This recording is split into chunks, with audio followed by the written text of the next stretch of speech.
un homme trouve ce qu'il cherchait d'une manière à laquelle il ne s'attendait pas.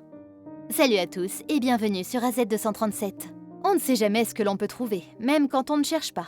Il peut s'agir d'une boîte remplie d'ossements de votre défunt animal de compagnie, d'une cachette d'or ou même d'une boîte remplie d'objets classiques.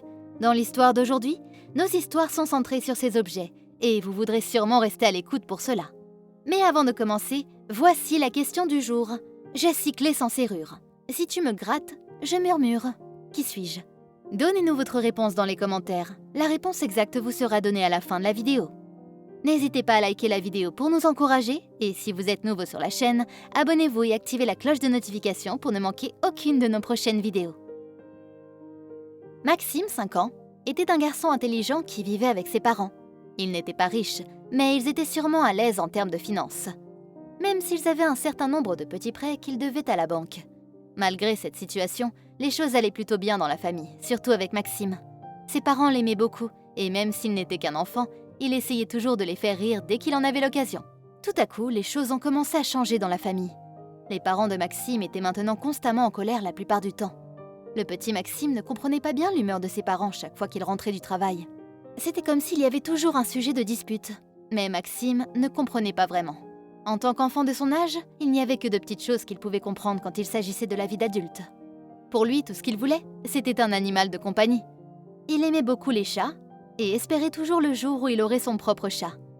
Un jour, alors qu'il jouait dehors avant que ses parents ne rentrent du travail, il a vu un chat qui ne semblait pas avoir de maison.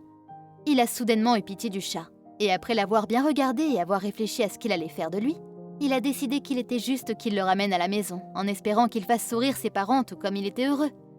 Il a amené le chat et a même improvisé avec certains des matériaux de la maison, puis a fabriqué une petite maison pour le chat.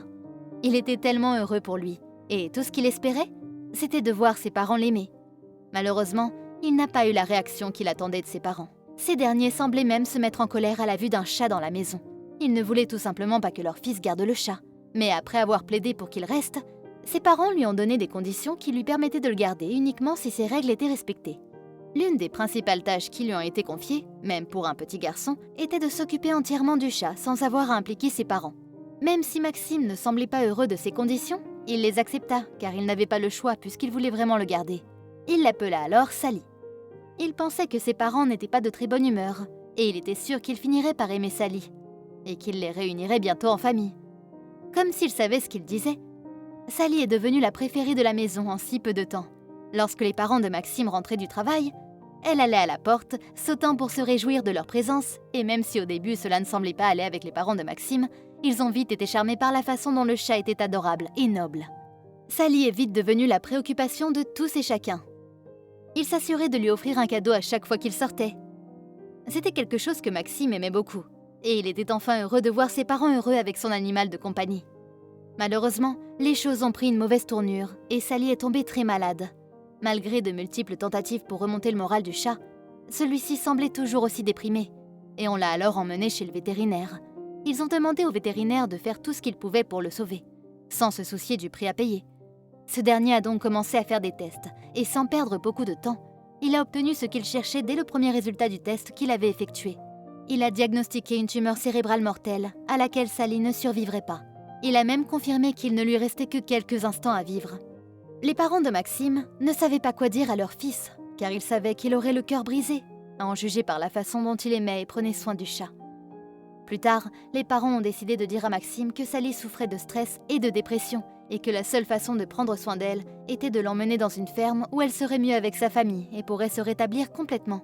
Après cela, Maxime l'a cru et lui a fait ses adieux, promettant qu'il viendrait de temps en temps prendre de ses nouvelles. Sur ce, Sally a été ramenée à l'hôpital, où le vétérinaire lui a finalement injecté un sérum qui allait la soulager de toutes ses douleurs et lui permettre de reposer en paix. Après sa mort, les parents de Maxime ont fait de leur mieux pour ne pas éveiller de soupçons qui pourraient alarmer leur enfant, et même s'ils continuent à demander à voir Sally, ses parents continuent à lui trouver des excuses jusqu'à ce qu'ils en soient à court. Après que Maxime continuait de les déranger, ses parents ont dû demander à un de leurs amis qui possédait une ferme de les laisser se faire passer pour des visiteurs de Sally. Comme le plan était soigneusement orchestré, lorsque la famille est arrivée à la ferme, on leur a dit que Sally s'était enfuie et qu'ils ne savaient pas où elle était. Maxime devint soudainement excité car il pensait que si Sally s'était enfuie, alors il était très probable qu'elle courait pour revenir à la maison. Le petit Maxime a précipité ses parents Et il n'était soudainement pas content de la façon dont il le trompait. Il savait que Sally ne s'était pas enfuie de la ferme et qu'elle ne se dirigeait pas vers leur maison, qu'elle ne reviendrait jamais. Et il ne pouvait pas le dire à leur fils car cela pourrait le briser. Les années ont passé et Maxime est devenu un homme adulte et a eu un fils. Bien qu'il y ait un certain nombre de choses qu'il pouvait oublier, il ne semblait pas pouvoir oublier Sally le chat. Il pensait toujours à elle, et quelque part au fond de lui, il voulait juste la revoir. Tout à coup, il s'est souvenu de quelque chose de son passé. Quand il était jeune, il a vu sa mère utiliser une pelle pour creuser le sol, puis utiliser la même pelle pour recouvrir la zone creusée. Et à ce moment-là, il a compris ce qui était arrivé à Sally. Enfant, il avait pensé que sa mère y plantait quelque chose, mais à ce moment-là, il s'est dit que rien ne poussait jamais à cet endroit. Et cela lui suffisait pour savoir ce qui s'était passé. Le week-end suivant, alors qu'il n'avait pas à aller travailler, Maxime s'est rendu dans la maison de son enfance où il a rencontré son père. Sa mère était morte environ 10 ans plus tôt et son père vivait seul. Mais dès que son père l'a vu, il a eu l'intuition que son fils était là pour en savoir plus sur Sally.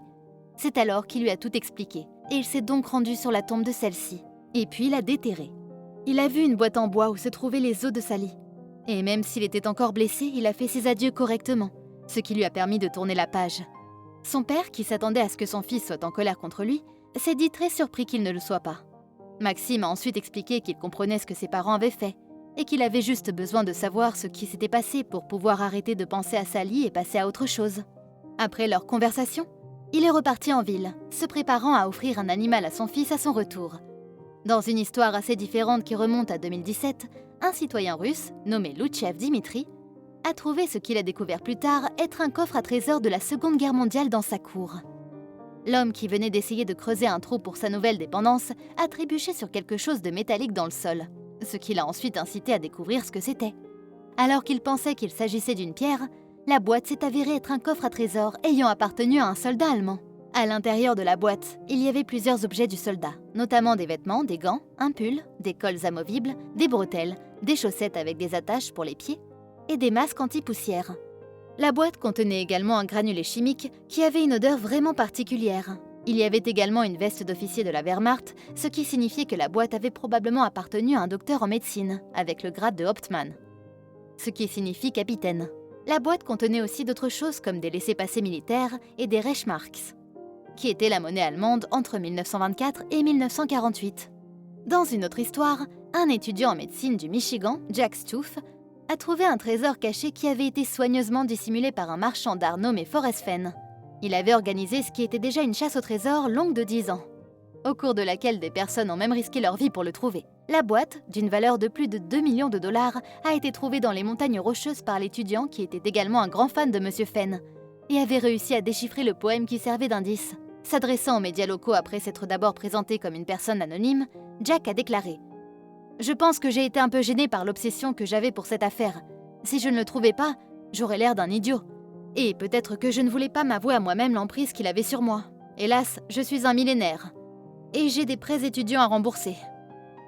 Il ne serait donc pas prudent de continuer à posséder le trésor de Fenn. » Même si Jack avait légitimement gagné la chasse au trésor, les résultats ont suscité l'indignation de certains de ceux qui avaient également travaillé si dur pour obtenir les objets contenus dans la boîte qui contenaient des pépites d'or, des pierres précieuses et quelques artefacts précolombiens.